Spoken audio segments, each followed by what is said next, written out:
know what we're gonna do now? No. Unpimp your auto. I couldn't help it. Every single time I looked at the stereo sticking halfway out the dash, surrounded by those burlap encrusted bezels, my eyes started twitching, like involuntarily twitching, the kind that means I had to do something. Once I pulled it out, I was immediately greeted by a full-blown rat's nest of wires. Now, normally you'd think detailing comes first, or maybe fixing things that affect how the car runs, or I don't know, safety? But no, all of that takes distant second place to whatever crime scene is happening behind this head unit.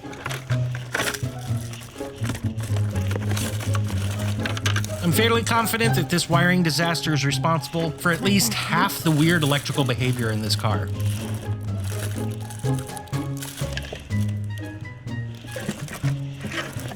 And just trying to sort through the extra wires, figuring out what belongs, what doesn't, and what might actually be important, it made my brain hurt in ways it hasn't since algebra.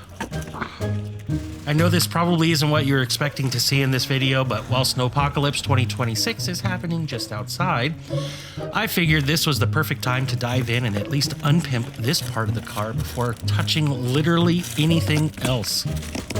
Also, quick update, this channel has 28 subscribers now, which basically means I'm famous. I'll try to stay humble during this process. So let's fix this, or at least make it look like a human being was here. While this is happening, ZX43 has been demoted to the driveway in the snow and ice because I needed room in the garage for this new pile of poor decisions. In this video, I knock out 20 repairs off the list, which sounds productive, until I realized there were at least 5 more problems already there. I just hadn't met them yet. So yeah, let's get into it. Zip-tied vent thing, gone. Broken shift boot, gone. Burlap bezel, gone. Loose burlap gauge surround, also gone. Now we install real parts. Factory bezel, OEM head unit as a placeholder. Then, fishing behind the dash for the trunk release. All right, so I fished it out. It was underneath there. That goes back up and around. I really hope this works. That would be great. Ah, I lost it again. Damn it. No, come back. Come back. Come. Ah. Because after all that, the gauge surround goes back in, this time bolted down, and with a trunk button that actually works. Progress. Real adult progress. And before anyone says anything, yes, I'm aware the garage is a mess. I know it needs to be cleaned, but today, not that day. You know, even my storage closet here tells me, here, listen.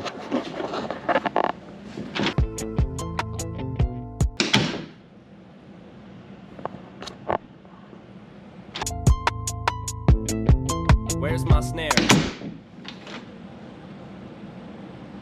I'm cleaning out my closet. One more time. I said Okay, nope. Moving into the engine bay, the first thing to go is this cheap Chinesium strut tower brace. It doesn't actually brace anything, it just blocks access to everything. Next to get 86 is this eBay Spectre? Sphincter? Whatever. Hot air intake because it feeds the engine nothing but heat, dirt, and autoerotic asphyxiation. Now with that out of the way, literally, it's the perfect time to replace the transmission mount. Bolt, 2 bolts, 3 bolts, but there's no nut there. Good job. Next up, valve cover gasket time. And since I'm already here, spark plugs too, because nothing says efficient like fixing multiple problems while everything's already apart.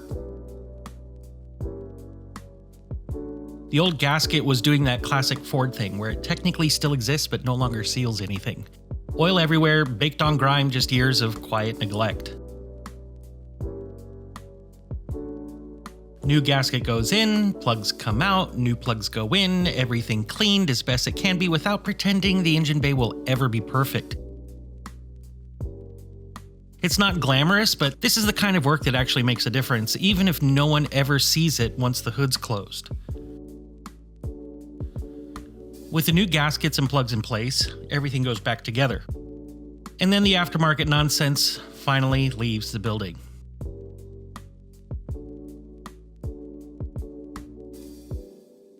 OEM intake housing, factory hose, factory filter, boring, reliable, and exactly what the car wants. Sometimes stock really is an upgrade.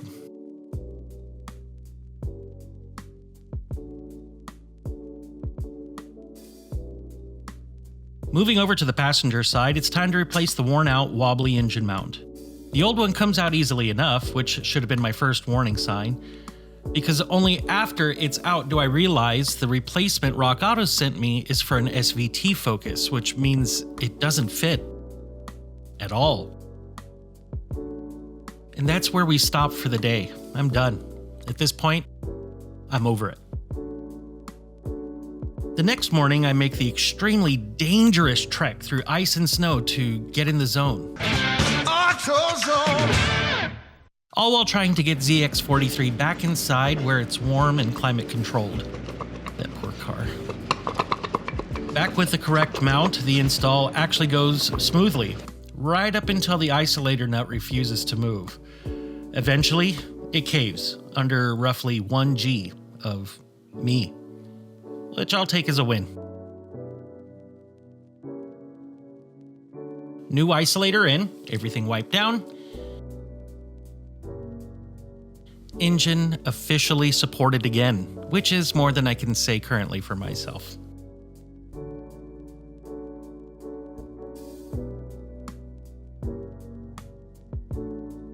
With the mechanical stuff finally cooperating, it's time to fix one of the most obvious problems: matching wheels. Simple, in theory. All right, so this is a super high quality Sailsun 205 5016, which is the correct size. However, the wheels that are on it have some Iron Man 205 55 16, which is one size bigger. So a lot of people make this mistake. They get these wheels because they think it's cheaper. Well, it is cheaper for these tires, sorry. But it really does change the handling characteristics quite a bit on these cars. Just that little bit of extra sidewall. Not sure if you could actually see the difference in sidewall. It's not much, but it really does make a difference. So let's check out, hold on here, let's see. Let's check out the brakes. Oh, it's like a record. Yeah, this is actually really common with these early ZX3s. The brakes were a little bit undersized, and they went bigger after 04. And then the SVTs obviously had even bigger. Let's look at the pad there, we're good.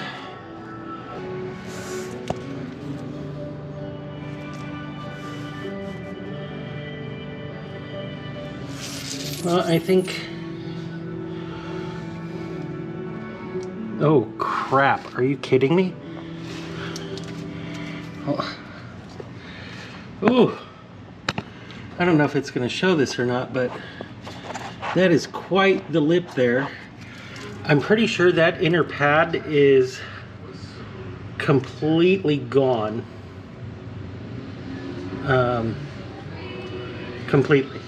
It's just metal on metal at this point. So we'll be putting on new brakes, but in the meanwhile I'm going to continue putting on the wheels because I hate those other wheels. Rear wheel had other plans. I hit it, I kicked it, I hit it with a hammer. I loosened the lug nuts and put the full weight of the car on it, hoping it would just give up. Nothing. Then I sprayed a little wheel cleaner where the wheel meets the drum, and like magic, it finally let go. I'm calling that science. One small issue, the tire had less than 1 PSI in it. So that gets aired up, wiped down, and made presentable before going on the car, because effort matters now, apparently. The last wheel's in the trunk, and guess what? My trunk button works now. Okay. It would work if the battery was in the car. Last wheel goes on, everything matches, and now it's time for the moment of truth. First start, since fixing a whole lot of things under the hood.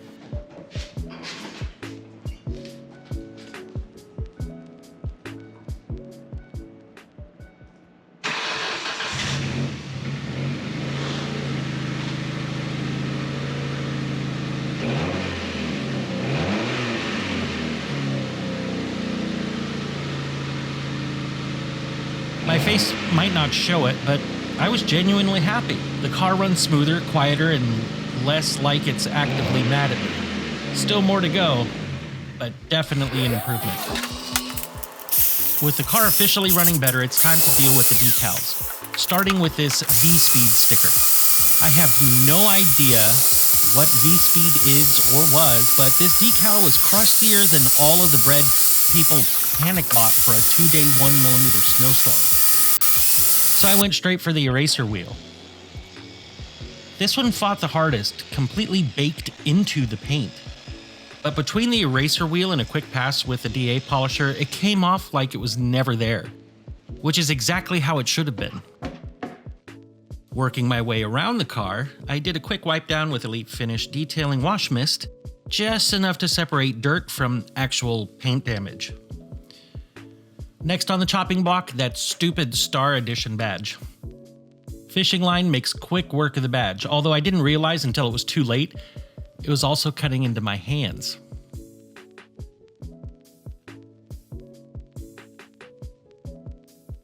Two smaller decals on the left rear didn't stand a chance. Eraser wheel, and gone.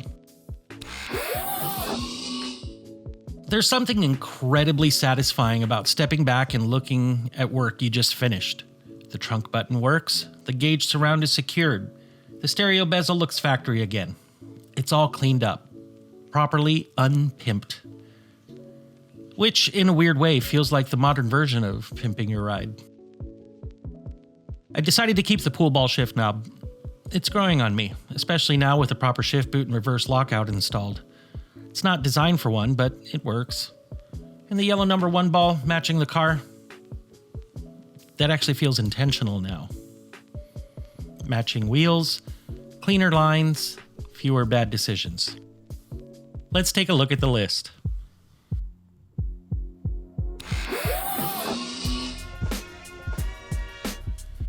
Seeing the list laid out like this really puts things into perspective.